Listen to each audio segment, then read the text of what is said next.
ఈటల రాజేందర్ గారు ఉప ఎన్నిక దగ్గరుండి హరీష్ అన్న గెలిపిలేదా అండి ఈటల రాజేందర్ని? ఆనాడు పీసీసీ అధ్యక్షుడిగా ఉండి రేవంత్ రెడ్డి గారు ఏమంటారు, కాంగ్రెస్ పార్టీ ఓడిపోతుంది ఇడా అని చెప్పి ఆయన ముందే డిక్లేర్ చేసిండు, ముందే చేతులు ఎత్తేసిండు. హరీష్ అన్న ఆడ పోయి కూర్చొని మరి ఈటల రాజేందర్ అన్నను గెలిపించొచ్చిండు.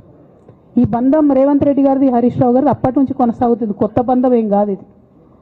నేను కేసీఆర్ గారిని పెద్దల్ని రిక్వెస్ట్ చేసేది ఒకటే, ఈయన చేస్తున్న నక్కజిత్తుల్ని దయచేసి గమనించండి.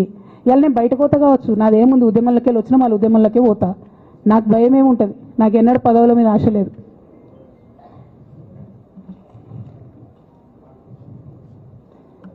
పార్టీ నుంచి వచ్చిన ఎమ్మెల్సీకి స్పీకర్ ఫార్మాట్లో చైర్మన్ గారికి నేను పంపుతా ఉన్నాను రాజీనామా పత్రాన్ని. అట్లానే బీఆర్ఎస్ పార్టీ ప్రాథమిక సభ్యత్వానికి కూడా గౌరవ పెద్దలు కేసీఆర్ గారికి రాజీనామాను పంపుతా ఉన్నాను.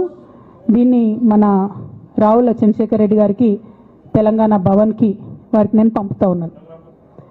ఎందుకు ఇవి ఇప్పుడే చూపించినా అంటే పదవుల మీద నాకు ఎప్పుడు ఆశ లేదు. మేము ఉద్యమంలోకి వచ్చింది ఎందుకంటే మా నాన్న ఒక్కరు ఇంత ఒంటరి పోరాటం చేస్తున్నారు, ఎంత వీలైతే అంత ఆయనకు మద్దతు ఇవ్వాలని వచ్చినాం.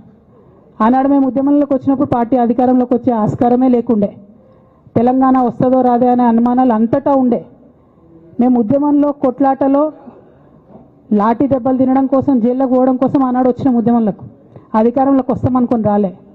రామన్నైనా నేనైనా కేవలం నాన్న కోసమే వచ్చినాం ఉద్యమంలోకి.